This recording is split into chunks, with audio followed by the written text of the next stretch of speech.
Check the description for the following discount codes.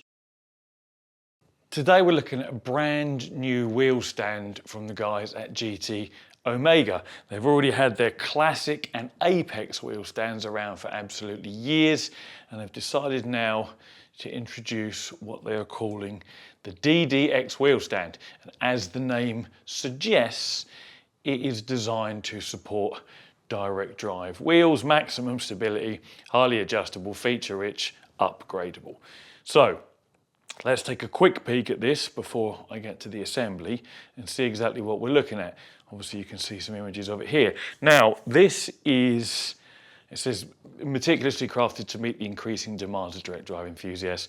Obviously this is sales spiel, but what's important here is it's our first fixed frame wheel stand. I think what that means is it doesn't fold away like the other two wheel stands do. Obviously I haven't assembled it yet, but looking at the instructions, which I may as well give you a little peek at now, I think we'll find once this is assembled, there is no folding away, nothing on the back, just that single page, but it is only a wheel stand, so it shouldn't be terribly complicated to put together. It will withstand forces up to 21 Newton meters. Now, with a wheel stand, assuming it isn't floppy as all hell anyway, the biggest issue you would have with actually running that sort of torque would be the stand itself is going to rock because it simply doesn't have a lot of weight to it. Can't be helped, it's just the way it is with a wheel stand. Similar to having, like, you know, a 150 kilogram low cell brake pedal. Unless your chair is bolted to the ground in your room, when you try and press that brake pedal, your chair's going to tip backwards. So I think what they're just implying here is that the stand itself is going to be solid and you're not going to get any wobble or flex in the stand to worry about. Pre-drilled holes for Logitech Thrustmaster Fanatic, blah, blah, blah, blah. Adjustable, so I'm guessing we've probably got some height, well, we've definitely got some height adjustment. Maybe there's angle adjustment as well. There's adjustment in the pedal tray I can see from this image. So I reckon actually we've got pedal tray, wheel deck and height adjustability would be what I can see from that. We've also, if you can make it out, I don't know if you will or not, there is like a, what do they call it, a locking attachment or something, a chair attachment. Basically there's a tray, which I'll show you in a second. You can put the casters of your office chair or gaming chair into, or feet if it's a chair that doesn't have casters. Designed for rock solid stability, versatile chair link, that's what they call it. And of course it comes with a shifter mount, again for those people that want to use a shifter. Now the price, $129.95 and free shipping here in the UK. Other countries, €159, 95 free shipping. US $149.95 free shipping. This is actually exactly the same price as their Apex wheel stand. So my first thought was, is this going to replace the Apex wheel stand? But I don't think it is. I think it will sell alongside it because the Apex wheel stand folds away and people may have a need for that. Whereas this one, I'm pretty certain doesn't, looking at it. In fact, no, it would be impossible because we've got corner brackets here that are bolted together. So yeah, it couldn't fold. So I think the Apex will still be available along with this for exactly the same price. The Apex you can add a rear frame to and a proper seat to turn it into a full cockpit. This has that coming also. I don't have any images of that yet at the time of recording the video. This isn't even on the GT Amiga website, but it should be now because it's available and you can buy it. There will of course be a link in the description and a discount code as always for GT Amiga. So let's take a quick peek at the most important things. Pedal tray. How thick is it? Does it look like it's going to be rigid? The answer is it's actually thinner than what I first thought. I thought this was going to be one of their prime pedal trays, but for 130 quid, they haven't got enough money to use that much material, let's be honest. But what they have done is reinforce it quite substantially. And this is going to massively reduce flex. And as I also mentioned a minute ago, you can't use that heavier brake pedal on a wheel stand because your chair will tip backwards. There's nothing you can do about it. So I think this is going to be perfectly fine and adequate. Then let's look at the wheel deck. This is only a couple of mil thick. I would say this is a very similar plate, if not identical, to the one used on the GT Amiga Titan, and that's absolutely fine with direct drive wheels on as well, even though it doesn't look like it's particularly substantial. I think because of its small footprint, there isn't enough kind of leverage on the material to make it flex that much. You can flex the one on the GT Amiga Titan if you do it enough, but again, on a wheel stand, I don't think we're going to be worrying about this flexing. I think what we would see more is the wheel stand tilt forward, backwards or left and right if you were really running it at those sort of high torques. Now typically, I run my torque setting somewhere around 10 Newton meters. 10 to 12 maybe seems to be a comfortable spot for me. I know a lot of others in a similar boat. I know people that run less than that. And it's all, you know, it's each to their own. But I don't think that will really be too much of an issue, and we'll see. This, of course, is the shifter mount. I think it's just the same shifter mount that we've seen on things like the GT Amiga Art and probably the other wheel stands as well. Again, there's a nice reinforced brace across there. So that should also be adequate. Again, we must remember, this is only $129.95, a bit less with my discount. It is, I'm going to say it's cheap for what it is, because the Next Level Racing wheel stand DD, or however they describe it, is 250 quid. And that's, well, £120 price difference, and then the shipping on top of that as well. So again, we can't be too harsh. It's cheap, and it is a wheel stand. Other things we get, bags of fixtures and fittings, which also includes tools. You can see a spanner and an Allen key in there. So there's everything you need, another Allen key there. There's everything you need to put it together. As always in these videos, I will be using the included tools to assemble it, because that is representative of the experience you might get as a buyer if you don't have additional tools yourself. You're not a home mechanic or a DIY type of person, and you haven't got Allen keys and spanners laying around. You'll want to use what comes with it. So I will use those so that I can report back on the quality of them and how they are. Typically, they're quite cheap and cheerful, particularly with entry-level stuff like this. Anyway, anything else we need to see here? Oh yeah, I'll show you a close-up of the, what do they call it? Chair, something or another? I've forgotten the phrase again already. But you can see it's just a trough, basically, with some rubber feet on, and you put your front caster wheels of your chair in there, or the front legs of your chair, whatever it is you're running. And this stops your chair sliding backwards.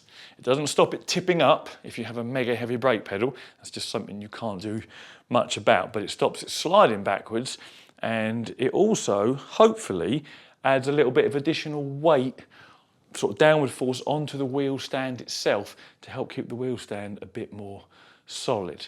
As I say, wheel stands can rock and tip when enough force is applied, because they're not very heavy and they're freestanding effectively. But we'll see how that works when it goes together. And that, I think, is what I'm going to do now. There's not much else to talk about or see. Let's get it assembled. Let's get some sim racing equipment on it and give it a little try, see how it does.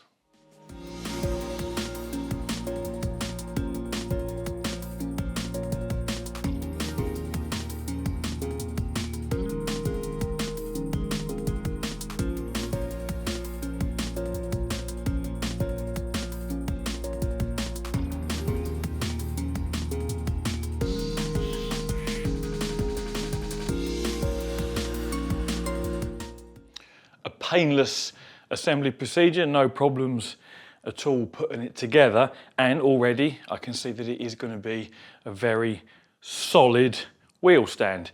There's no obvious sort of movement. So what I mentioned earlier about wheel stands being able to rock is kind of this scenario, because there's no real weight to them. So like I can kind of move it a bit like this, but what's happening here is it's sinking into my carpet on its 4 feet. So that's where we're getting this little bit of movement from, and that will apply to any and all cockpits, if you've seen my other reviews, the heavier the cockpit, or in this case wheel stand, the more it sinks into the carpet, the less that will happen, of course, because the carpet compresses. But if I just sort of add some weight to it by putting myself, you know, on it, and then trying to move and flex the actual component parts of it where it's assembled, where the rigidity of its construction comes into play, it's really solid. There's nothing happening there at all. The pedal tray feels good underfoot, for want of a better description. And yeah, it was all pretty painless. One weird thing though, the instructions completely omit anything to do with this chair attachment. It's just not on the instructions. And there's a few parts to put it together, a couple of sleeves, some quick release handles, these arms, nuts and bolts. So I'll obviously feed that back to GT Amiga and say, you might want to add the rest of the instructions in. Kind of helpful. I mean, I figured it out because I referenced the pictures on this press release that I've been given, but most people won't have this, although you would be able to go to their website and hopefully find a similar image to use. But it should be on the instructions, and it isn't, completely not there. So what I'll do now, grab my camera and do a little walk around and just show you the features, the adjustments, and a peculiarity with this chair attachment also. We'll go top to bottom. This is our wheel deck, as I mentioned earlier. It's still the point at which I think we might see some flex. Kind of only bolted in at the back here and here, and then at the front you've got this sort of adjustment so you can tilt it. Now, this is just a slide, it's smooth. There's no incremental cutouts. So potentially, if you give it enough force, you could push through that, for example, and it would slide up and down. You're unlikely to be applying that much force, though. I mean, it would need to be a lot. And then, of course, we've got the kind of this piece here that the deck sits on. There's two thumb screws, one here and one here, and this will slide up and down, which will also bring it forwards and backwards, depending on which direction you're going. Shifter mount is attached to the side of it. This top hole here is slotted or oval, so there's actually some angle adjustment for the entire bracket there. The bracket is quite thick, probably 3 or 4 mil, so that's pretty decent. And then this shifter mount itself just held on by a couple of M6 bolts there. Again, this feels adequate and solid for the price we're paying. It's only 130 notes for the whole thing. You probably have no issues with sort of substantial flex for the type of shifter you'll be using on this. Fit a BD8 shifter on, maybe we'd see some movement. But typical Thrustmaster Fanatic Logitech is going to be absolutely fine. Then we'll come down to the pedal tray. As I showed you earlier, we've got reinforcements running across in different directions underneath. Feels solid underfoot. There is cutouts here and here, and a bolt there either side, so you can slide it forwards and backwards. There's also cutouts or slots here and here, and then each of these holes can actually be used to secure this. So if you want it flat, you can use one of these two. I think it'll probably be that one actually. And then there's these additional ones up here as well. So you've got quite a lot of angle adjustment, quite a lot of forward and back on the slots, both here and on the tray itself. I think that is all the adjustment there is. Yeah, it is. There's nothing else to it. And as I mentioned in the introduction, there's no folding this away. You know, these corner brackets here hold it fixed in place. But that is, of course, what helps to give it its rigidity. Now, the interesting part. This little tray that you would put your caster wheels in, or the legs from your chair, nice and thick, looks good, great, no issues with that. No instructions for it, but as I say, I figured it out. We have a slot here that would allow you to move this in and out, depending how far or close you want your chair to be. Great, we need that. But we've got quick release handles. Now, I don't know what these are for, because being quick release, you know, you literally just undo them like that. You would assume that then allows some sort of rapid adjustment. But by undoing that, it doesn't allow any adjustment or any movement anywhere, because this bolt here goes through this, through this and into this leg. Just like you see a hole there. There's one hole there and there's one hole there. You would still need to undo this bolt, you know, pretty much completely to be able to slide this up and then do it up into there. If you tried to put it somewhere other than in line with one of these two holes, the bolt would not fully cinch against this adjuster piece here and would protrude. So that's obviously not what it's for. It's supposed to go in either one of these holes. So I don't understand the point of this clamp. If we look at it over here, look, there's even a little sleeve in here to stop you over tightening and bending this part. It's like, what's it for? Unless I'm, you know, feel free to chime off in the comments if I've missed something really obvious and it's a bit of a facepalm moment. But as far as I can tell, I could undo this completely. Well, I've tried, and you still can't move this up or down because this bolt is through here. If you take this out completely and the collar, the sleeve out, you could then bend this arm, pull it out of the hole, and then put it up and put it in. But even that's ridiculous because what's the... It's not quick or easy if you have to wind it all the way out, remove a insert. So I don't really know what the point of this is, because as you can see, it pinches that tight to the point where it's compressed hard against the sleeve. Like, if you've got to undo one bolt with an Allen key anyway, why even have all this faffery? Why not just have one long bolt that goes through with a nut on the end like we have here, for example?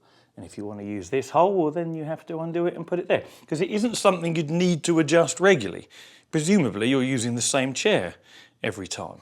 But anyway, that's just a weird one. I have no clue why we have sort of like quick release handles that can be undone but that don't actually allow you to then do anything. But we'll carry on. This does actually lift up, so makes the footprint a little smaller for storage, because obviously it doesn't fold away completely, but at least that, you know, narrows the footprint a little bit. But that's your close-up and a little bit of a perplexing question as to why those quick release handles are there. Anyway, let's get some sim equipment on it and see how it does. I'll put some footage up now of me racing with this in ACC so you can see what sort of flex we get or don't get in normal use. And this is really kind of what I expected, because as I mentioned in the intro, with a wheel stand, as long as it's constructed, you know, reasonably well, you're not going to get a whole lot of flex in the stand itself, but the stand itself will tilt and move, you know, relative to the floor, because you just don't have the weight there of a full-size cockpit. You don't have your body weight sat on the rig like you would if it was a normal full-size cockpit. And you can see in the footage here, I haven't watched the footage yet because I'm still recording the video as we speak, but when I was glancing at the wheel stand whilst racing, I didn't really see any flex in it at all. This Fanatec CSL DD is running 8 Newton meters, 100% force feedback in game, and the settings. And you know, that's, as I say, I run sort of 8 to 10, maybe 12 anyway, so probably typical of your average sim racer, and also typical of the average sim racer that might bolt something to a wheel stand as well, because there's no point buying a 30 Newton meter wheelbase and bolting it to a wheel stand, because aside from perhaps a little increase in response and detail, you can't use that power anyway.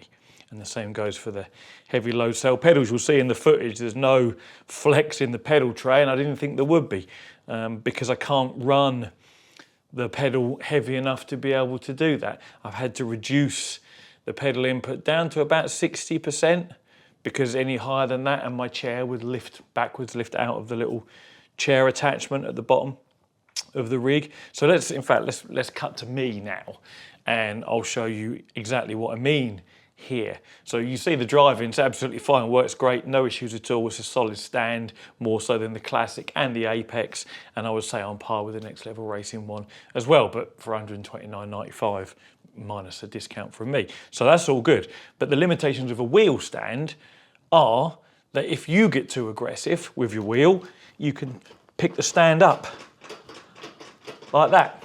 And that's what would happen if you had a 30 Newton meter wheelbase. You were holding the wheel still, the motor turns and it will do effectively what I'm doing here. And the same backwards, and forwards. I can pick up the front of the rig.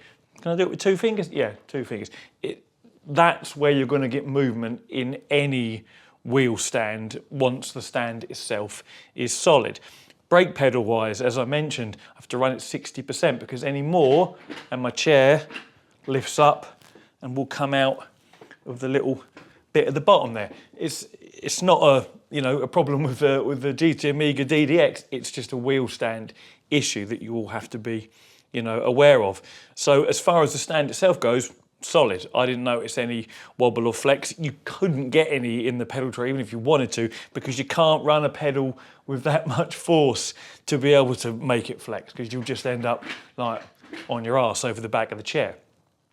And as I say, same for the force feedback as well. So the wheel stand's all good. I have no problem recommending it. One thing, I don't very often test wheel stands with like office or gaming style chairs. I often use one that's fixed and just put the feet in, but this was the nearest one to me. And I forget that when we're using like left foot braking, we bring our left leg over to the brake pedal. Well, look what happens to the chair. It turns to the right and then back again. So if you're driving in your typical left foot braking scenario, your chair is actually pointing like slightly off to the right by maybe, I don't know, 5, 6, 7 degrees. So you're a bit like, I'll exaggerate, you're driving a bit like this. But it's just something I've totally forgotten about as a non-office chair wheel stand user from day to day. One advantage is though, when you want to get out, you can just get out, and off you go. See you later. And the same for getting back in again. That certainly makes life easy, doesn't it? We need there's like a locking pin to stop it going up and down and tilting. I could do with a locking pin like to wedge in the middle to stop it rotating as well. Maybe GT Amiga should incorporate something like that in their gaming office chairs, because that's the kind of thing it's designed to be used with, really. But yes, as far as I'm concerned, the wheel stand is perfectly decent for the 130 odd notes. It fits nicely into the pricing compared to other wheel stands. It's the same as the Apex, but just remember this doesn't fold away, aside from obviously this little piece here does just fold up.